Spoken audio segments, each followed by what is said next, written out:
Advanced courses తో పాటు first year నుండే campus recruitment training leading companies లో 13,000 plus placements with 13.5 lakhs highest package. Welcome to Suman TV. నేను మానస. Covid cases విస్తారంగా పెరిగిపోతున్నాయి. ముఖ్యంగా తెలుగు రాష్ట్రాల్లో కూడా గత వారం రోజులుగా కేసులు పెరిగిపోతున్నాయి. చిన్న పిల్లలకి అలాగే డాక్టర్స్కి కూడా, కుక్కట్పల్లిలోని ఒక డాక్టర్కి కూడా ఈ కోవిడ్ సోకినటువంటి పరిస్థితి మనం చూస్తున్నాం. మరి ఈ నేపథ్యంలో ఇప్పుడు కొత్త వేరియంట్ JN1 ఎటువంటి ఎఫెక్ట్ ఉంటుంది, అంత భయంకరంగా ఉంటుందా, ఎలాంటి జాగ్రత్తలు తీసుకోవాలి అనే విషయాలు మనం మాట్లాడదాం. మనతో పాటు ఉన్నారు సీనియర్ జనరల్ ఫిజిషియన్ డాక్టర్ ప్రభు కుమార్ గారు. వారితో మాట్లాడదాం. డాక్టర్ గారు నమస్కారం అండి.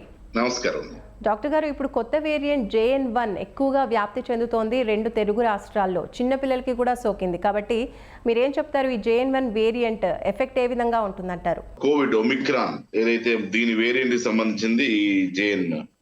అయితే ఇప్పటి వరకు కేసులు నెంబర్ ఆఫ్ కేసెస్ పెరిగినట్టుగా కనపడుతున్నాయి, కానీ పెరిగిన కేసెస్ లో ఎంతవరకు మనకి పేషెంట్ కి మోర్టాలిటీ వస్తుంది, అంటే మరణపు అంచుల్లోకి ఎలా వెళ్తున్నారా వెళ్ళట్లేదా, లేదా సివియర్ గా ఇన్ఫెక్షన్స్ ఏమన్నా వస్తున్నాయా, రెస్పిరేటరీ ట్రాక్ట్ ఇన్ఫెక్షన్స్ అనేవి నిర్ధారణ కాలేదు. ఒక శుభపరిణామంగా పరిగణించవచ్చు. ఇప్పటి వరకు ఉన్నటువంటి కేసుల్లో మనకి మోర్టాలిటీ గానీ డెత్ రేట్ కానీ ఏమీ కనిపించినట్టుగా లేదు. కాబట్టి మనం అంత భయాందోళన ఉన్నటువంటి పరిస్థితి అంత భయాందోళన చెందాల్సిన అవసరం లేదు. అయితే ప్రాముఖ్యంగా మనం గమనించాల్సిన విషయం ఏంటంటే, ఇప్పుడు రికార్డ్ అయ్యే కేసుల్లో ఇప్పటి వరకు జరిగినటువంటి ఇష్యూస్ అన్నింటిలో కూడా ఎల్డర్లీ పేషెంట్స్ 70 years ఉన్నటువంటి వాళ్ళు ఎవరో మరణించినట్టుగా ధృవీకరించబడింది తప్పించి యంగ్స్టర్స్ గాని ఆరోగ్యవంతులు గాని ఇది రాగానే మరణించినట్టు గాని ఆరోగ్యం పాడినట్టు గాని మనకి అఫీషియల్ గా ఎక్కడి నుంచి ఇన్ఫర్మేషన్ లేదు. ఇది ఒక భయంకరంగా వ్యాప్తి చెందిన వైరస్ అన్నట్టుగా మనకి ఎక్కడ కూడా ఇన్ఫర్మేషన్ లేదు. అయితే ఇది మ్యూటేషన్స్ జరుపుకుంటుంది కాబట్టి, ఈ వైరస్ అనేక రకాలుగా మ్యూటేషన్స్ జరుగుతున్నాయి కాబట్టి మనము వేచి చూడాల్సిన అవసరం ఉంది. ఇది ర్యాంపెంట్ గా బాగా ప్రబలుతుందా లేదు నెమ్మదిగా ప్రబలుతుందా అనేది మనం అన్ని ప్రస్తుతం చూడాల్సిన అంశం. అయితే ఈ ర్యాంపెంట్ గా ప్రబలినప్పటికి కూడా ఎంత వరకు ఇది ప్రాణానికి హాని కలిగిస్తుంది అనేటువంటి అంశాలు ఎంతవరకు కూడా మనకి రికార్డెడ్ గా ఏవి ఇన్ఫర్మేషన్ లేదు. కాబట్టి ప్రాణాంతకమైన ఇన్ఫర్మేషన్ లేదు కాబట్టి మనం యాజ్ ఆఫ్ నౌ అప్రమత్తంగా ఉండాలి, ఆందోళన చెందకూడదు. అప్రమత్తత అయితే అవసరం, ఎందుకంటే ఈ కోవిడ్ అయితే అనేక రకాలుగా వేరియేషన్స్ రూపాంతరాలు చెందుతున్నాయి కాబట్టి ఇది ఎన్ని రకాల వేరియంట్స్ తీసుకొస్తే ఒకవేళ ప్రమాదకరమైన వేరియంట్ ఏమన్నా తయారవుతుందా, తయారైతే మనం జాగ్రత్తగా ఉండడం, సన్నద్ధంగా ఉండడం ముఖ్యం. అసలు ఈ టైంలో మళ్ళీ ఇలా కోవిడ్ విస్తరించడానికి గల రీజన్ ఏంటంటారు? ఫస్ట్ ఆఫ్ ఆల్, ఈ కోవిడ్ ఇతర దేశాలలో ముందు ప్రబలిందమ్మా. ఏది శ్రీలంక, మలేషియా, సింగపూర్, కొన్ని దేశాల్లో ప్రబలింది. వాళ్ళు మళ్ళీ చక్కగా అక్కడి నుంచి యాస్టీజ్ గా మనకి ట్రాన్స్పోర్ట్ మనకి ఎక్కువ ఉంది, ఎయిర్వేస్ ఎక్కువ ఉన్నాయి. ఇప్పుడు బాగా జనాలు ప్రయాణాలు చేస్తున్నారు. అటు విజిటింగ్ టూరిజం వెళ్ళిన వాళ్ళు కానివ్వండి, జనరల్ గా వెళ్ళిన వాళ్ళు కానీ ఎవరైనా సరే అటు నుంచి ఇటు ఈజీగా వృత్తిపరంగా వెళ్ళే వాళ్ళు కానివ్వండి, టూరిజం కోసం వెళ్ళిన వాళ్ళు కానీ దాన్ని సోకి ఇప్పుడు మీకు జనరల్ గా కేరళ ఎక్కువ ట్రావెలర్స్, కేరళ, తమిళనాడు వీళ్ళు ట్రావెలర్స్ ఎక్కువ. వాళ్ళు ఇతర దేశాల్లో పనులు బాగా చేస్తూ ఉంటారు. దుబాయ్ ఇలాంటి దేశాల్లో బాగా పనులు చేస్తూ ఉంటారు, జాబ్ కూడా చేస్తుంటారు ఎక్కువ శాతం మంది ట్రావెలింగ్ చేసి. కాబట్టి ఈ ట్రావెలర్స్ దీన్ని ఈజీగా మళ్ళీ మన దేశంలోకి తీసుకొచ్చేసారు. ఇది కేరళ, తమిళనాడు, కర్ణాటక ఇలాంటి రాష్ట్రాలకు బాగా, ఢిల్లీ ఇలాంటి ప్రదేశాలకు బాగా జనాలు తాగి ఉండటం, ట్రావెలింగ్ ఉండటం వల్ల ఎక్కువ నెంబర్ ఆఫ్ కేసెస్ ఇమీడియట్ పెరుగుతాయి కదా వాళ్ళు తీసుకొచ్చినప్పుడు. పోనీ తీసుకొచ్చింది ఏమైనా వాళ్ళు ఖాళీగా ఉన్నారా, ఆ వైరస్ ఏమైనా ఖాళీగా ఉండదా? ఖాళీగా ఉండే రకం కాదు ఆ వైరస్. ఈజీగా దొరికిన వాళ్ళందరికీ ఇచ్చుకుంటూ పోయే వైరస్ అది. ఏముంది, గాలిలో వ్యాప్తి చెందేది. ఊరికి తుమ్మినా దగ్గినా ఎక్కడ వాళ్ళు కొంచెం వైరస్ వదిలిపెట్టినా వెంటనే వేరే వాళ్ళకి వ్యాప్తి చెంది. అందుకనే ప్రేక్షకులు, మన సుమన్ టీవీ ప్రేక్షకులు, ప్రజలు గుర్తుపెట్టుకోవాల్సింది ఏంటంటే, ఈ కోవిడ్ ఎప్పుడైతే మీకు జనరల్ కోల్డ్ రానివ్వండి, అంటే సింపుల్ గా ఇన్ఫ్లుయెన్జా వైరస్, జలుబు వైరస్ కానివ్వండి, కోవిడ్ వైరస్ కానివ్వండి, ఏదైనా సరే మీకు జలుబు, ముక్కు దబ్బడ, ఇబ్బంది ఎన్ని ఉంటే మీరు చేయాల్సిన పని ఏంటి? కామ్ గా ఇంట్లో కూర్చోవటం, ఐసోలేట్ చేసుకోవడం. ఎప్పుడైతే మీరు ఇంట్లో ఐసోలేట్ చేసుకుంటారో మనము ఈ వైరస్ బారిన పడకుండా ఉంటాము. అంటే ఎవరు ఫస్ట్ ఆపాల్సింది? వైరస్ సోకినటువంటి వ్యక్తులు ఏం చేయాలి? వైరస్ ప్రబలకుండా తమను తాము ఐసోలేట్ చేసుకోవాలి ఫస్ట్.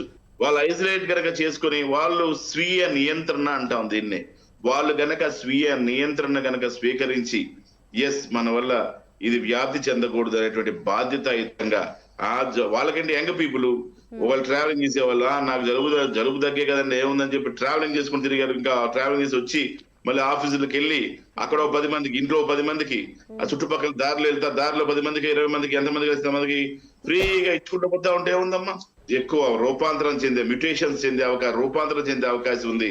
కాబట్టి దీన్ని కట్టడి చేయాలని ప్రతి ఒక్కరు కూడా బోర్డర్ లో సైనికులు ఏ విధంగా చేస్తారో ప్రతి ఒక్కరు కూడా ఇక్కడ మన సిటిజన్స్ కూడా సైనికుల్లా భావించి ఈ వైరస్ వ్యాప్తి చెందకుండా వాళ్ళకి రాగానే ఫస్ట్ ఇంట్లో ఐసోలేట్ అయ్యి చక్కగా మంచి మందులు వేసుకొని చక్కని నిద్ర, స్ట్రెస్ తగ్గించుకొని వాళ్ళు గనక మంచి పౌష్టికాహారం తిని రెస్ట్ తీసుకుంటే కోవిడ్ దానంతట అది వెళ్ళిపోతుంది.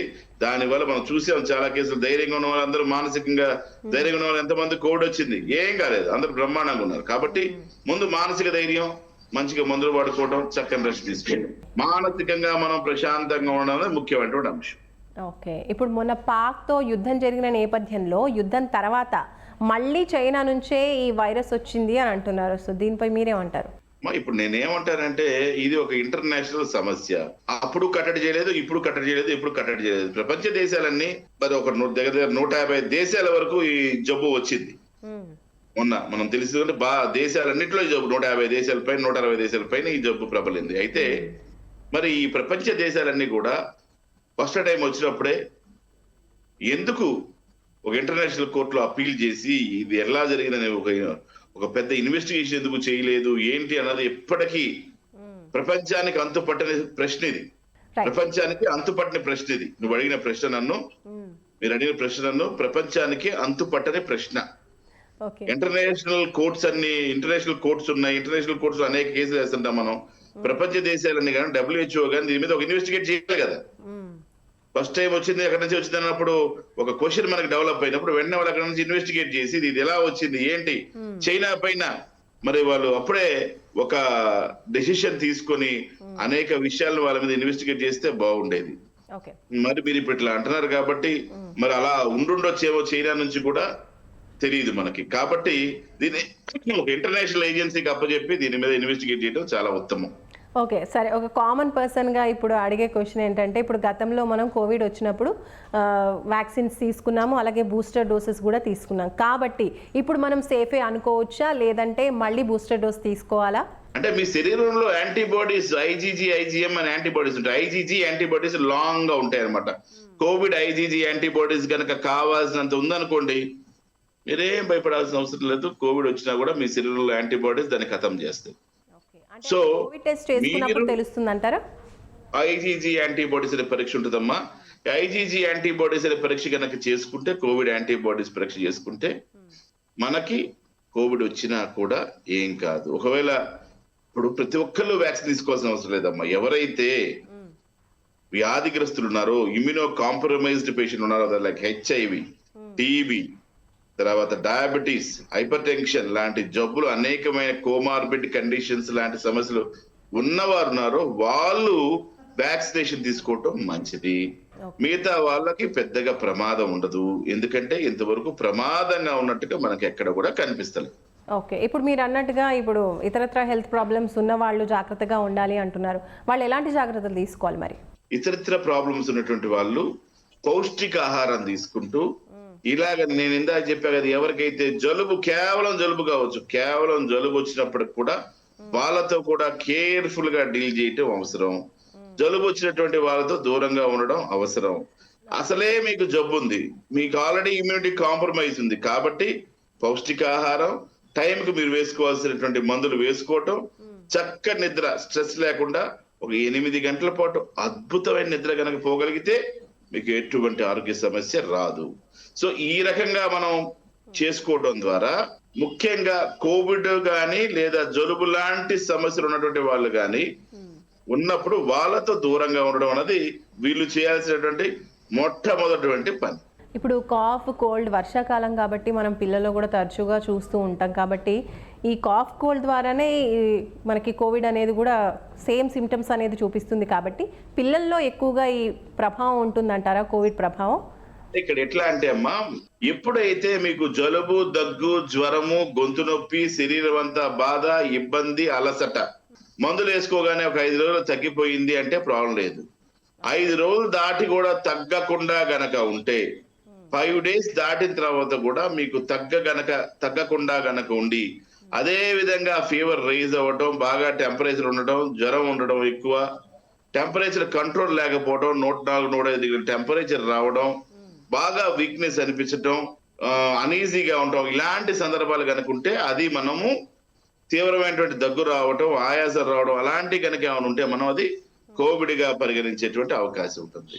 అప్పుడు పరీక్ష కూడా కోవిడ్కి చేస్తాం. అంటే మనకి నీరసంగా ఉండటం, మందులు వేసుకున్నా కూడా జ్వరం తగ్గకపోవడం, జ్వరం అట్లాగే ఉండటం, వీక్నెస్ ఉండటం, ఆయాసం రావడం, మనం అనుకుంటాం కదా పల్స్ ఆక్సిమీటర్ లో ఆక్సిజన్ ఇబ్బందిగా ఉండటం, ఆక్సిజన్ పీల్చుకోవడంలో ఇబ్బందిగా ఉండటం, గొంతు తీవ్రంగా నొప్పిగా ఉండటం, తలకాయ నొప్పి రావటం, ఒళ్ళంతా నొప్పులు రావడం, ఇట్లాంటి లక్షణాలు గనక మనం మందులు వాడుతున్నా 4 రోజులు అయిపోతున్నా కూడా తగ్గకుండా ఉండడం ఇలాగా ఉంటే మనం అప్పుడు కోవిడ్ పరీక్ష చేసుకొని డాక్టర్ గారిని సంప్రదించి ప్రాపర్ గా మందులు వాడుకోవడం ఉత్తమం. ఇప్పుడు కోవిడ్ కేసెస్ మనకి ఏపీలో కూడా వచ్చాయి, తెలంగాణలో కూడా నమోదవుతున్నాయి. కాబట్టి వన్స్ కోవిడ్ వస్తే గనక అది ఎన్ని రోజులు బాడీలో ఉంటుంది, కోవిడ్ వచ్చిన వాళ్ళు ఎలాంటి ఫుడ్ తీసుకోవడం వల్ల ఇమ్యూనిటీని పెంచుకోవచ్చు అంటారు?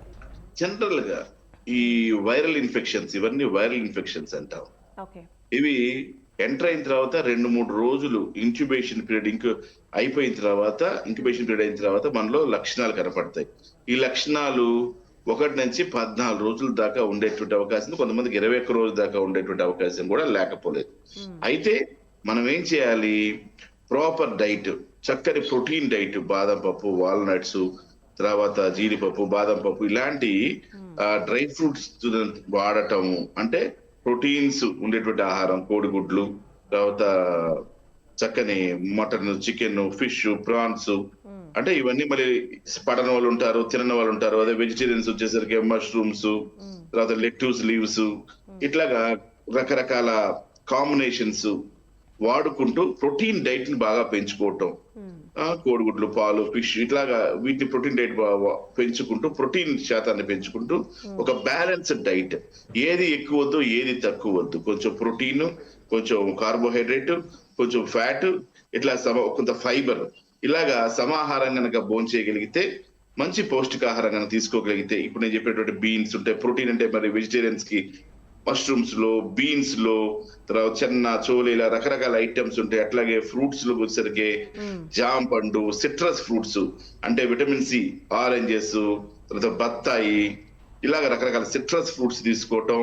అట్లాగే మరి అవకాడో, తర్వాత డ్రాగన్ ఫ్రూట్, ఇలాగా మనకి పెరట్లో పెరిగేటువంటి జామ పండు, బొప్పాయి పండు, ఇలాంటి మంచి ఫ్రూట్స్, విటమిన్స్, ప్రోటీన్స్, తర్వాత ముఖ్యంగా వీటన్నిటిలో యాంటీ ఆక్సిడెంట్స్ ఉంటాయి ఫ్రూట్స్ లో. ఈ యాంటీ ఆక్సిడెంట్స్ ఉన్న ఫ్రూట్స్ ఇలాంటివి తీసుకోవడం ద్వారా మనం ఈజీగా మన శరీరాన్ని కాపాడుకోవచ్చు జబ్బు నుంచి. ఓకే, రైట్ అండి. Thank you so much doctor గారు, చాలా వాల్యుబుల్ ఇన్ఫర్మేషన్ మాకు అందించారు. Thank you so much.